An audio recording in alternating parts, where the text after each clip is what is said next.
Bonsoir.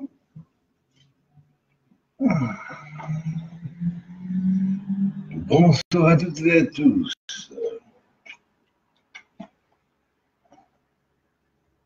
Alors, je suis content de vous faire ce petit cours que je vais faire aujourd'hui, qui, en effet, sera assez court, mais c'est un petit complément que je vous donne sur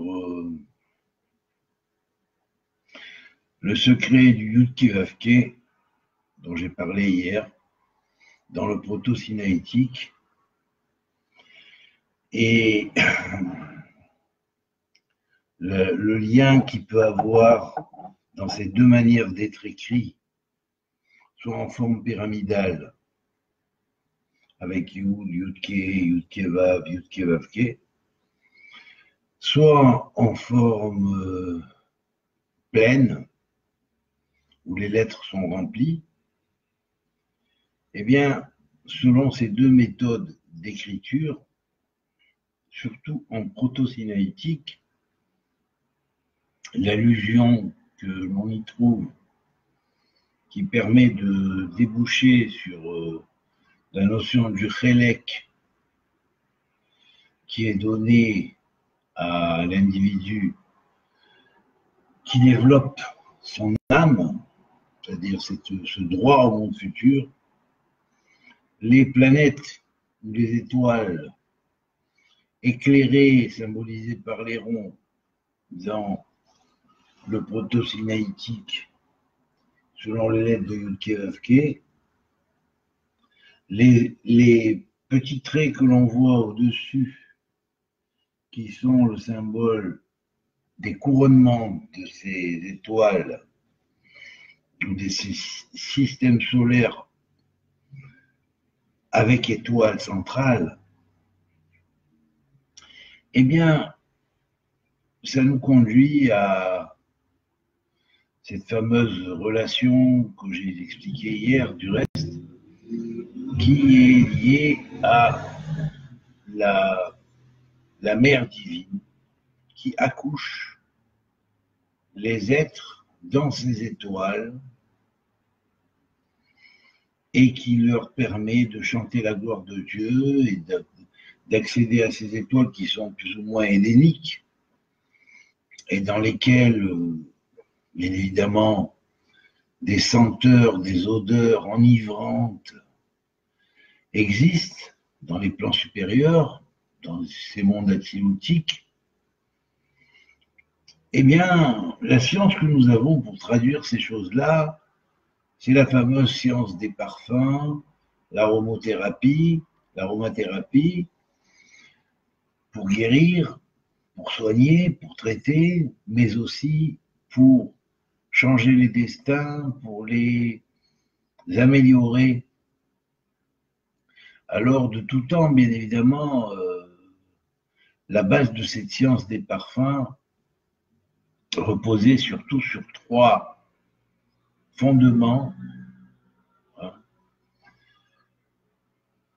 Le premier fondement était la relation cosmique qui était établie entre les plantes, desquelles on tirait les essences de parfum.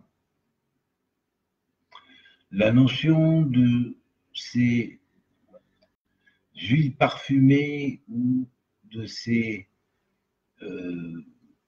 huiles éthériques, si on pourrait dire, que l'on en tirait de ces plantes, eh bien, avec une signification très très profonde, telle que on nous en a enseigné une toute petite partie, et on en connaît une toute petite partie restante, aujourd'hui très très très peu connue du reste de la plupart des gens, au travers de l'autel des parfums dans le temple. On faisait brûler donc certains matériaux, matières végétales, et ça constituait ce qu'on appelle le kétoret. Et donc, le peu qui est connu de ce qui nous reste de cette tradition faisait partie d'une toute petite partie, si on pourrait dire, d'une petite part de la science des Kohanim qui était beaucoup plus vaste, puisqu'elle contenait, à l'époque ancienne, pas seulement les encens dont il est traité et dont il est connu qu'il passait sur le fameux autel des parfums, Isber Ketoret, mais également sur pour différentes opérations qui sont plus particulières et dont la Bible ne traite pas spécialement directement, mais qui se pratiquaient à l'époque. Alors bien évidemment, le Kohen, le prêtre, devait avoir l'enseignement et connaître les relations des pierres avec les lettres, des pierres précieuses, hein, du règne minéral, mais aussi celles du règne végétal et les propriétés des plantes. Alors, un kabbaliste du Moyen-Âge,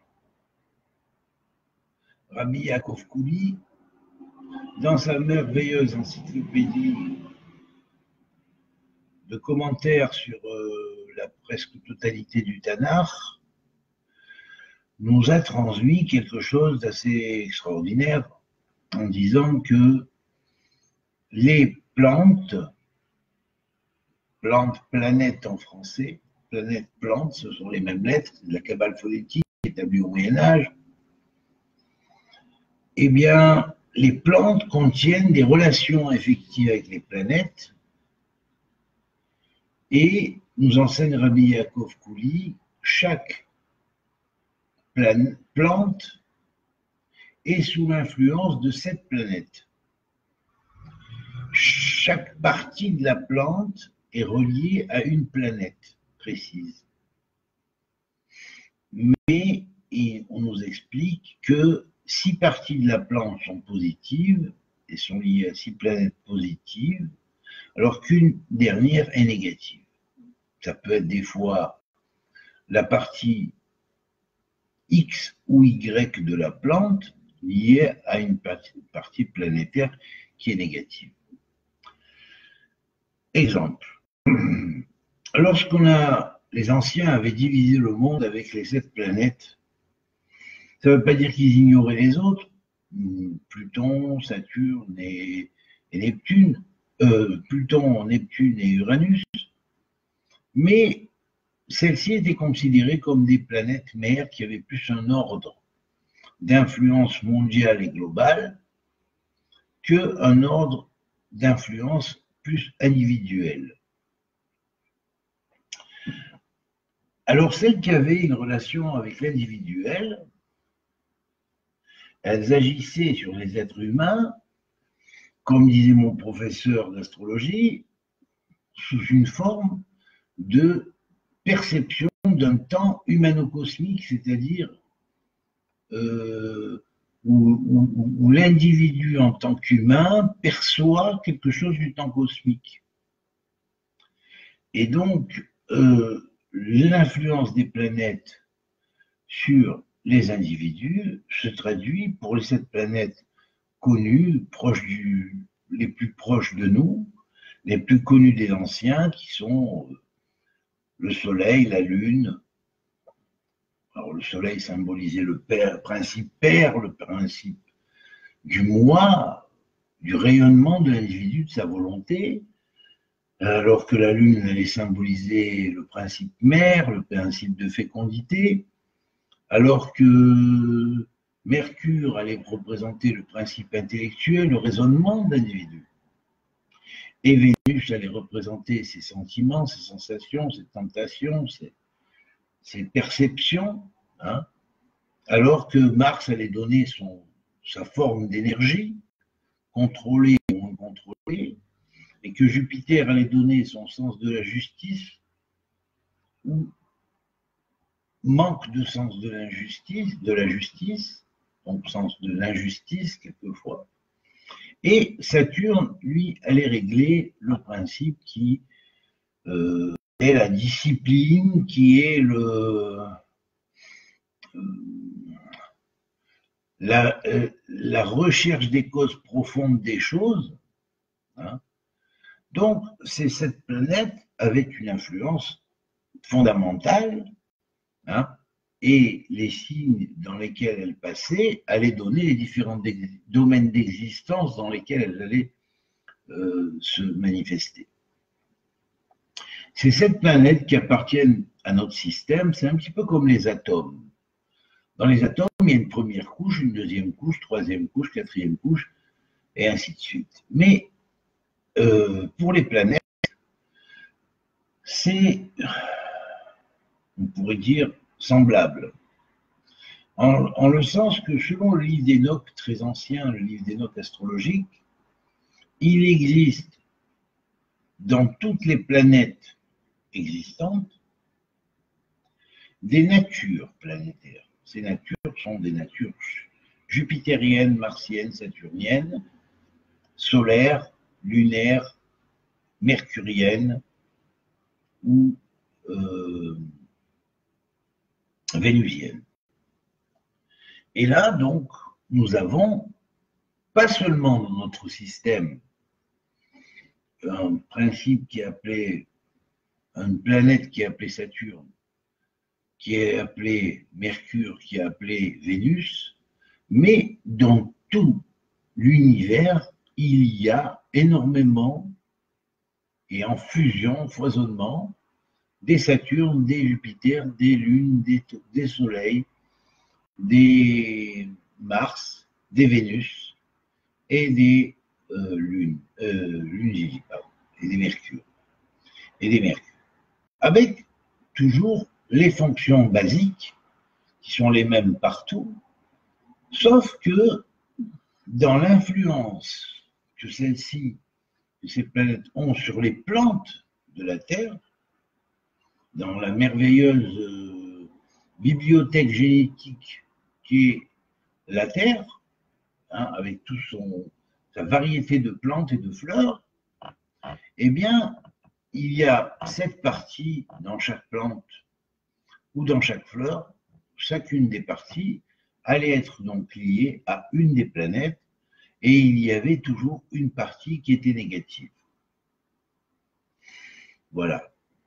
Donc, à partir du moment, oui c'est ça, Ange, je faisais relation avec les trois mères appelées Aleph, Mem et Shin, qui sont Uranus, Aleph, Mem, Neptune et Shin, Pluton.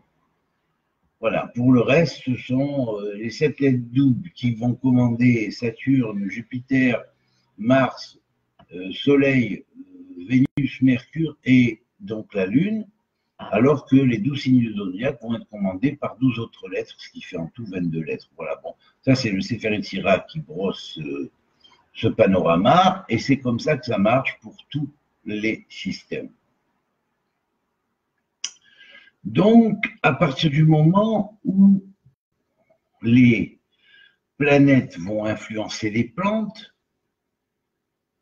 les essences qui sont retirées des plantes, les huiles essentielles qui sont retirées des plantes, on va appeler ça des shmanim. La shon shemen, le masculin est shemen. Comment on appelle ça? Le singulier est shemen.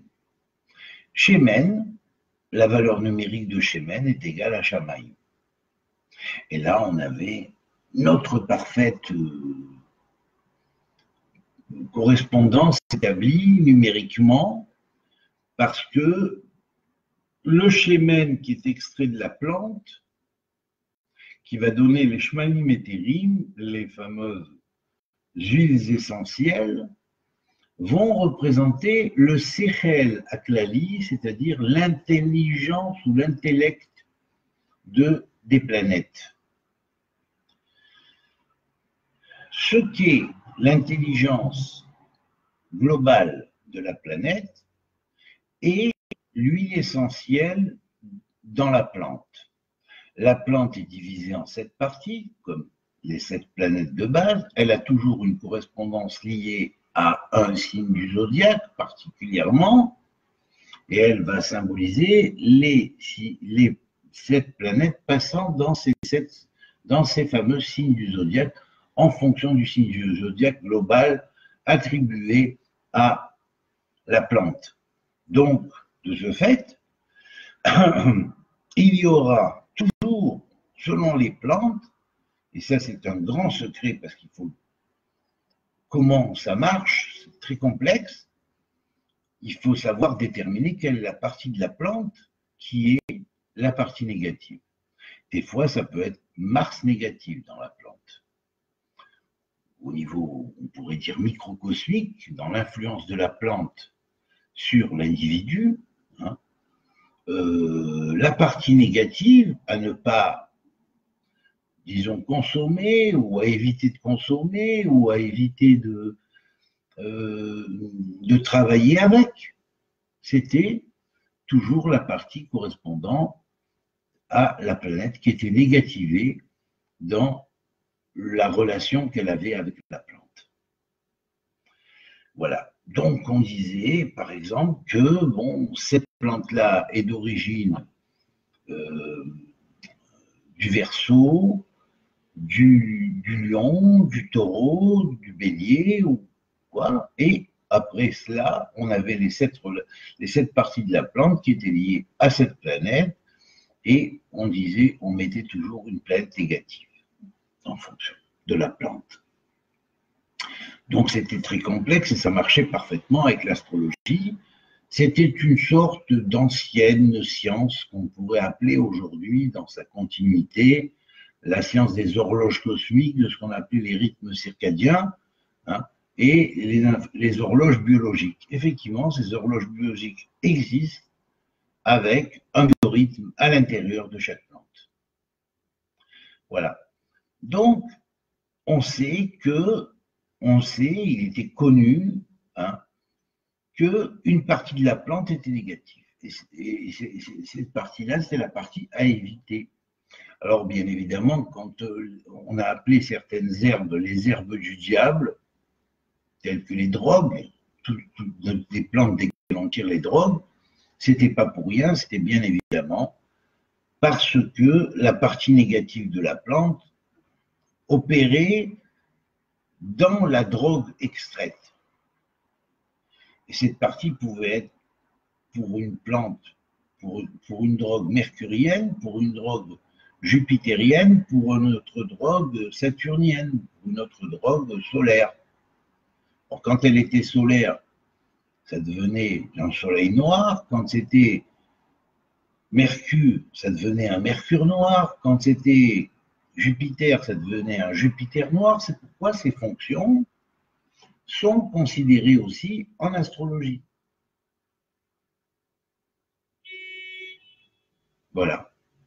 Alors, bien évidemment, une fois que nous savons cette chose-là, on peut aller appairer en plus profondeur dans la recherche de cette science des végétaux, de l'utilisation des huiles végétales et de l'utilisation pratiquement de la fabrication ou la composition des huiles essentielles et de leurs fonctions. Alors bien évidemment, chaque huile essentielle aura un degré pratiquement lui appartenant.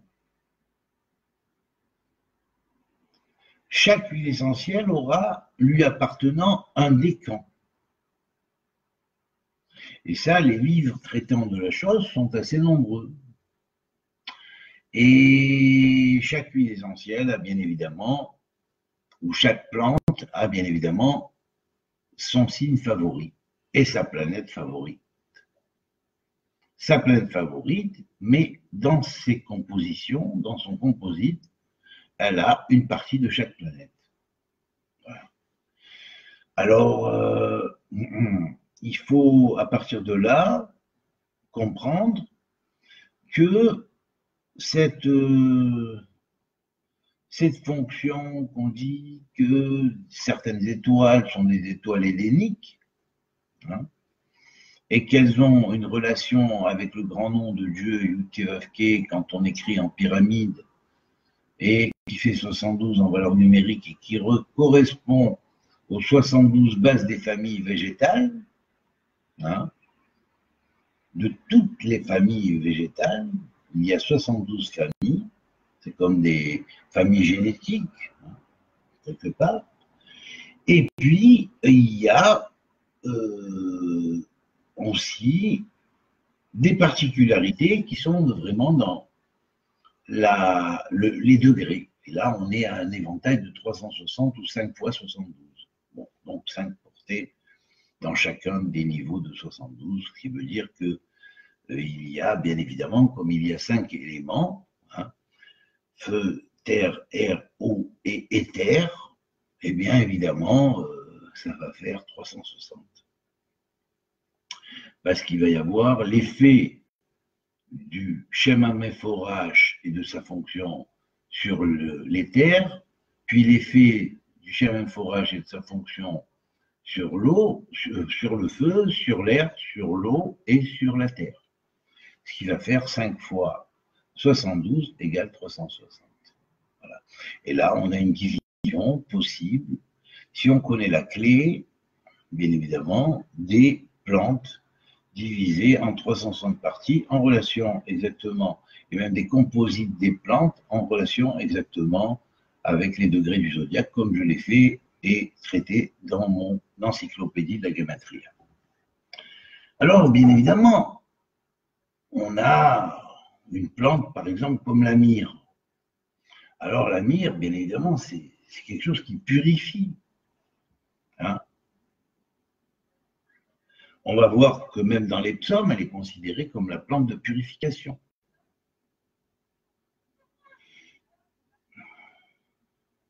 J'en mets un peu là. Quel bonheur.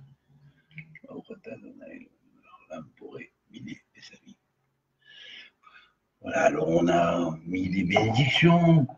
On va pas dire pour chaque plante, mais on va dire pour ce qu'on sent qu'il y a une bonne odeur. Et donc, en fait, quand on considère ensuite que ces étoiles sont des étoiles helléniques et qu'elles sont liées au schème de 72 ou 72 noms, écrit en alphabet proto-sinaïtique, c'est la clé de la mère divine qui nous fait renaître dans les étoiles pour recevoir notre chélek du Olam Haba, c'est-à-dire entrer véritablement dans les jardins helléniques dont les odeurs enivrent l'âme et permettent à l'âme de découvrir différents systèmes, différents mystères du monde de Dieu. Voilà. Donc ça, c'était ce que je voulais dire, et puis je vais compléter avec le Hametz encore une fois. Lorsqu'on dit éliminer le Hametz, étant donné qu'ici on avait vu que dans le nombre des tagim, les petits traits qui sont au-dessus des ronds, hein, où il y a 46 ronds dans la pyramide du Shem, du nom de Yud-Keh-Vav-Keh écrite en proto-sinaïtique, hein, qui fait 72 en valeur numérique. Ici, par exemple, là c'est pareil, c'est la même valeur numérique, mais qui contient effectivement dans ces ronds 46 ronds ou cercles étoilés. Et ces cercles étoilés, qui sont des étoiles couronnées appartenant au royaume,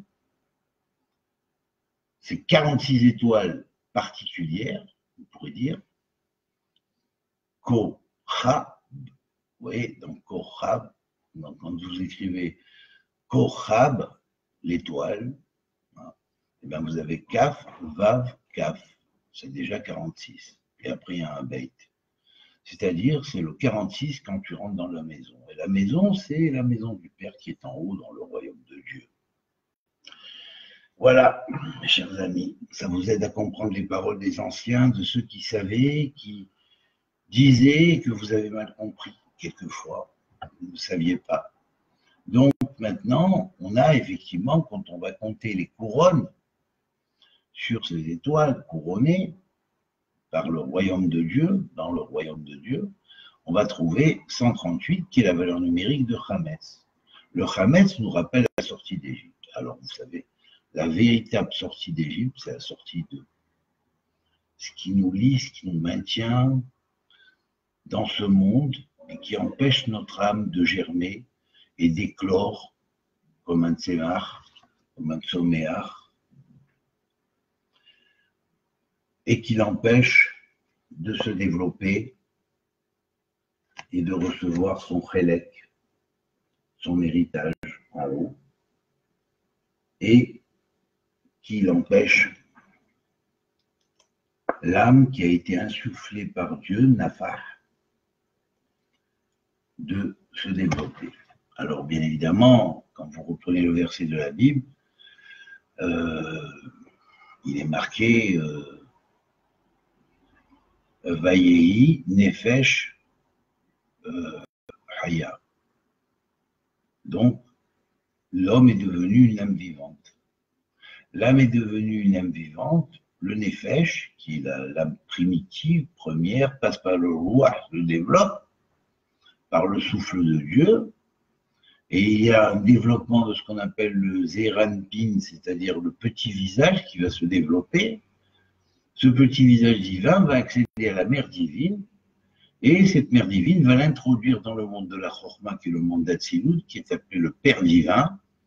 Et là-bas, il va rentrer dans ce qu'on appelle le royaume et devenir un visage du royaume, un nouveau visage engendré dans le royaume.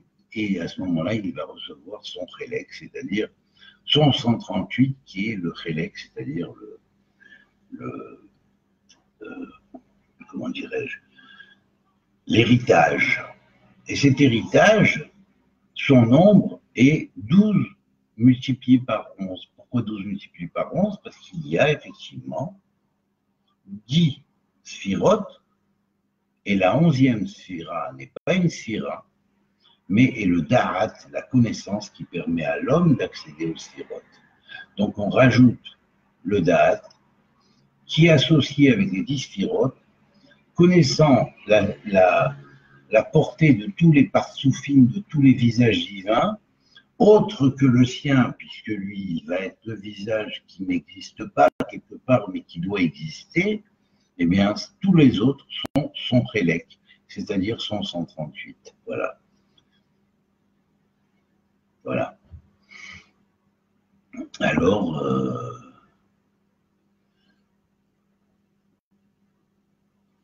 et il va voir de chacun d'eux, bien évidemment, la connaissance du Keter, de la Chorma, du Bina, de la Bina, du Da'at, du Chesed, de la Gvura, de la Tiferet, du Tiferet, du Netzar, du Hod, du Yesod et du Malchut. Je traduis du Keter, la couronne, la racine de toutes les causes et de la volonté suprême, de la sagesse, l'intelligence, qui elle est plus analytique, bien que c'est pas de l'analyse terrestre, hein, c'est de l'analyse à un niveau de conscience beaucoup plus développé, et puis le chesed, la bonté, la justice, et bien évidemment l'harmonie, l'équilibre, la vérité, le sens de la vérité, qui est Tiferet, Netzar, l'éternité, la victoire de l'éternité, Hod, le tikkun, la réparation et la splendeur, et enfin Yesod, qui est le fondement et l'alliance, et enfin, dernière sphira, Malchut. Chacune de ces 11 fonctions,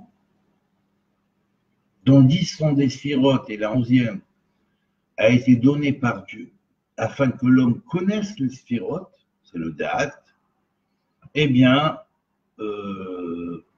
c'est cela qui va permettre à l'homme de découvrir et de comprendre comment marchent les visages divins qui sont dans le monde cosmique, qui sont symbolisés aussi par les 12 signes du zodiaque, lorsqu'on les voit en tant que zodiaque supérieur, zodiaque d'Atsilut, zodiaque du royaume de Dieu, zodiaque suprême, et à ce moment-là, nous avons la valeur numérique 138, qui est la clé de ce dont nous héritons.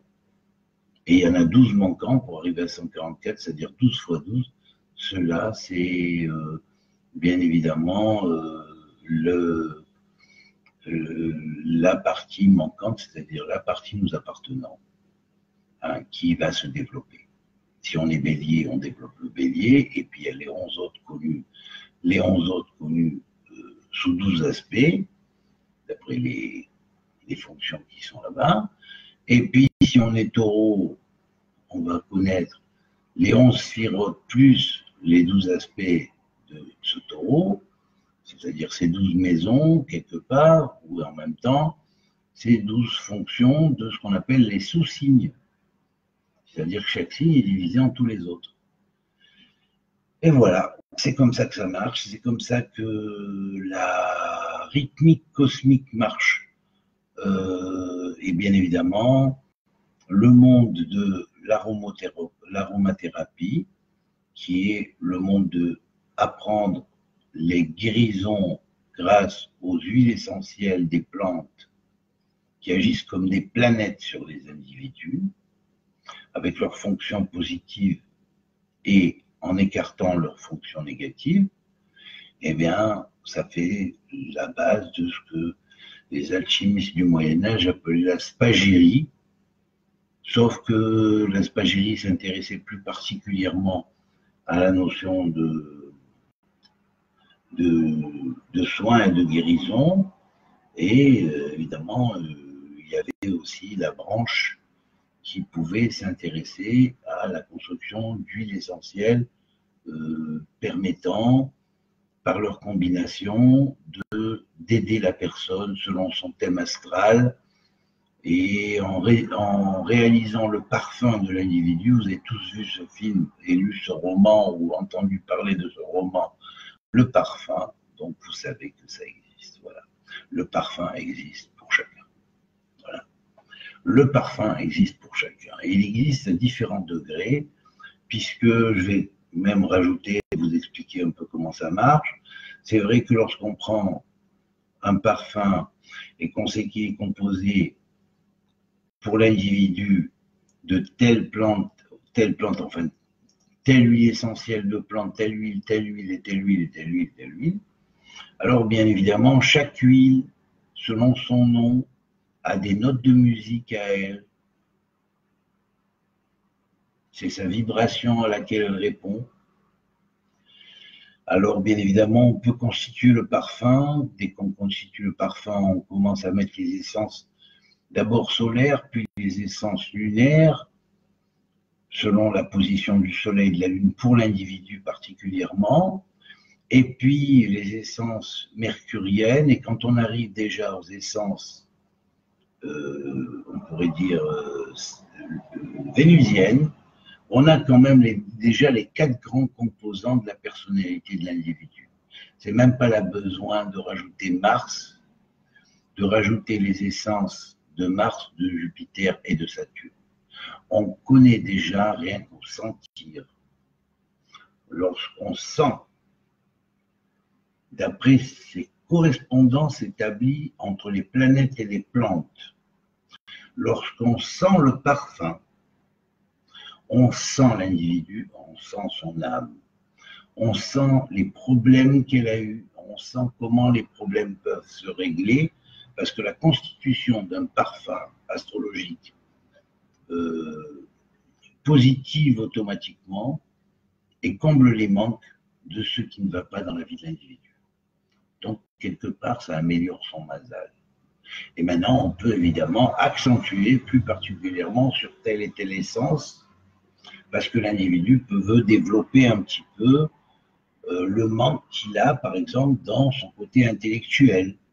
Alors, quand quelqu'un est un peu faible intellectuellement, bon, on peut le rééquilibrer, mais on va pouvoir rajouter particulièrement du mercurien, ce qui va pratiquement donner une tonalité plus mercurienne au parfum. Les autres vont servir Mercure. À ce moment-là, on rend le parfum plus particulièrement mercurien et adapté au thème de l'individu. Et l'individu peut devenir plus intelligent, améliorer sa mémoire. Si par exemple, quelqu'un n'a pas de chance du tout dans le domaine de l'amitié, de l'amour, de la réussite, comment dirais-je, sociale, de contact avec les autres, hein, eh bien, on va renforcer l'aspect vénusien. Si l'individu a des problèmes familiaux, on va renforcer le côté lunaire. Si l'individu a des problèmes dans le manque de volonté d'accomplir les choses, le manque de réalisation de lui-même, eh ben on va accentuer plus sur le côté solaire. Et s'il a des problèmes de manque d'énergie, de faiblesse, quelquefois qui se sent un petit peu vampirisé par le monde qui l'entoure, eh ben on va axer sur le Mars positif et à ce moment-là, on va renforcer les essences martiennes. Et si, par exemple, tout en gardant tous les autres composants qui constituent son thème, bien évidemment, bien préciser qu'on travaille sur tel individu, pas sur un autre. Hein, chacun a sa signature, il n'y a aucun parfum qui va être semblable à l'autre. Alors bien sûr, si on en arrivait par exemple à faire un programme d'ordinateur avec une possibilité d'une machine qui va et qui met pam, pam, pam, pam, et qui constitue automatiquement le parfum, ce serait merveilleux. Pour le moment, il faudrait de grands moyens pour ça, mais il faut d'abord aussi la science exacte pour construire ça d'une manière exacte. Et donc, ça repose sur d'autres choses qu'il faut apprendre. Mais on pourrait dire que pour le moment, moi, je pourrais que les faire de manière artisanale, un par un, et que ça prend quand même, faut avouer franchement que ça prend bien 4 heures pour constituer un parfum, parce que ça prend du temps, il faut bien doser, il faut bien travailler. En tout cas, la réaction des gens à qui je le faisais à l'époque où je le faisais, quand j'étais en France, et si on m'entendait, quelqu'un qui avait reçu son parfum à l'époque, eh bien, il pourra témoigner, hein, eh bien, c'est comme ça. Voilà la réaction.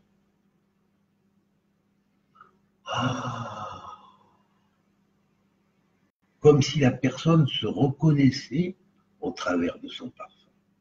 Et là, je parle en mode équilibré, hein, sans faire un dosage plus particulier de telle ou de telles essences, huile essentielle.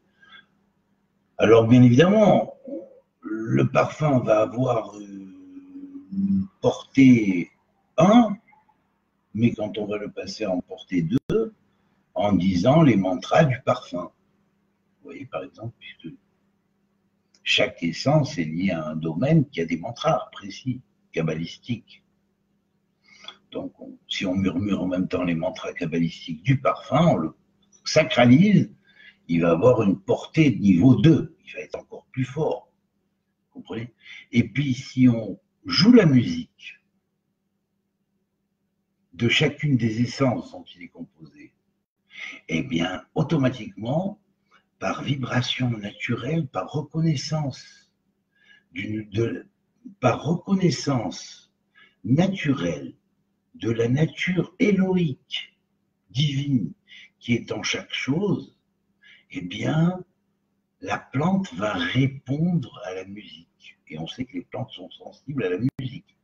On a vu des cactus s'extasier en écoutant une certaine musique, alors que d'autres plantes souffrir de musique trop, je veux dire, du rap dans les terres, ça les fait tuer, ça les tue.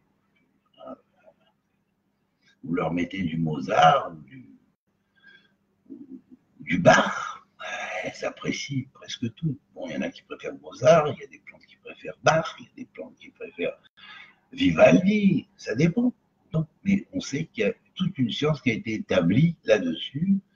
Je ne l'ai pas à côté de moi, mais je l'ai à mon bureau. Je vous essaierai de vous transmettre un excellent livre qui donne les correspondances de certaines plantes avec certaines musiques et qui dit que parmi les plantes d'appartement, par exemple, comment les faire bien se développer, être belles, et dégager même de bons parfums, pour ceux qui dégagent des parfums, ben mettez-leur telle ou telle musique classique et vous verrez comment les plantes s'épanouissent. Voilà. Alors bien évidemment, c'est comme ça que ça marche. Vous comprenez? Voilà pourquoi David Ameller, dans le roi poète, hein, poète galactique, a pu dire « Chantez l'Éternel, vous tous, les arbres des forêts et les animaux des mers, et les montagnes avec toutes les pierres qu'elles contiennent, les pierres sacrées, qui sont les lettres sacrées de la terre au niveau naturel et au niveau de la nature cachée des choses, qui est la nature éloïque des choses, et bien tout ça, ça marche ensemble. Voilà. Le Chai, les quatre règnes et le règne transcendant, c'est-à-dire le règne, comment on appelle ça, domème, oh là là, j'en perds mon français, minéral, pardon, végétal, animal et humain, puis le règne prophétique ou divin, c'est le développement angélique, hein, si on pourrait dire, eh bien ces 5 niveaux des 5 règnes, ou des 4 règnes plus le règne supérieur, eh bien tout cela marche ensemble avec les 4 éléments et l'élément supérieur qui est l'éther. C'est-à-dire que la terre marche avec effectivement le règne minéral, alors que l'eau va marcher plus particulièrement avec le règne végétal, puisque le végétal a besoin pour se développer de l'eau. Et le règne animal a besoin de l'air, parce qu'il vole, parce qu'il y a des oiseaux qui volent, parce que les animaux respirent, les plantes aussi respirent, mais disons que les animaux sont en mouvement, l'air est en mouvement, hein, plus symbolise le mouvement, et alors que l'homme qui domine le feu, on n'a jamais vu un ours ou un éléphant prendre 2 silex et faire du feu avec, c'est l'homme qui l'a fait, donc l'homme est lié au feu. C'est pourquoi le mot ish comme isha en hébreu contiennent la lettre du mot feu, parce que le règne du feu est typique à l'homme. C'est l'homme qui découvrira l'électricité, c'est pas la baleine, l'éléphant, ou le taureau, ou le lion. Vous comprenez? C'est l'homme. C'est l'homme qui découvre les lois de l'électricité, c'est l'homme qui découvre les lois de la lumière, c'est l'homme qui découvre le supraluminique et l'infraluminique. Et c'est l'homme qui un jour deviendra maître du supraluminique, qui permet les passages de dimensions et de très grandes distances en des temps raccourcis. Voilà. Donc, ça, le feu est à l'homme, l'énergie. Et l'éther, qui lui est encore plus haut, hein, l'éther cosmique, hein, eh bien, il est en relation avec le règne du développement intérieur du corps glorieux, qui est le corps de l'âme de lumière et de ses différents niveaux, puisqu'il y a différents corps, chaque niveau a son corps. C'est-à-dire quand on parle de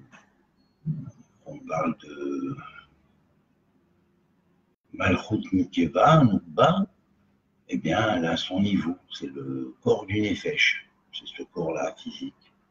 Et puis il y a le corps du Ruach, qui lui est le corps astral. Et puis il y a le corps de la Bina, qui est le corps, disons, du monde de Bria, hein, et qui lui, au-dessus de Yetzira, bien évidemment, n'est pas le corps astral, mais le corps astral mental, le corps spirituel astral mental. Et puis, enfin, le corps purement spirituel qui est lié à Atzilut, voilà, qui lui va accompagner Chaya, le niveau Chaya de l'âme, c'est-à-dire le niveau d'Atzilut, le monde des visages divins. Et puis après, au-delà de cela, bon, ben, on est dans l'homme primordial et on a l'éthérique. D'où le fait que Adam Kadmon est relié à ce qu'on appelle Avir Kadmon. Avir Kadmon, c'est l'éther primordial. Voilà. Le corps glorieux de l'homme primordial est formé de ce qu'on appellerait l'essence même de Avir Kadmon. l'éther primordial. Voilà. Alors, voilà, je vous ai brossé un petit peu ça, de façon à ce que vous puissiez un petit peu déjà un peu mieux comprendre comment s'établit la relation entre les parfums sacrés et cette science sacrée des parfums, qui est une véritable vocation de prêtrise. Hein.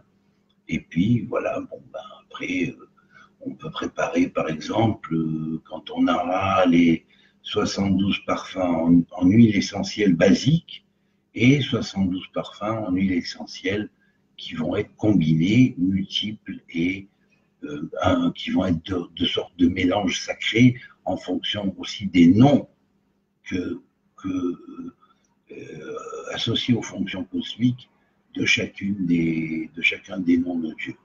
Voilà, donc lorsque j'aurai préparé ces 144 bases, et j'y vais dardard, et croyez-moi, j'en ai déjà préparé pas mal. Bon, ils ont une bonne quarantaine.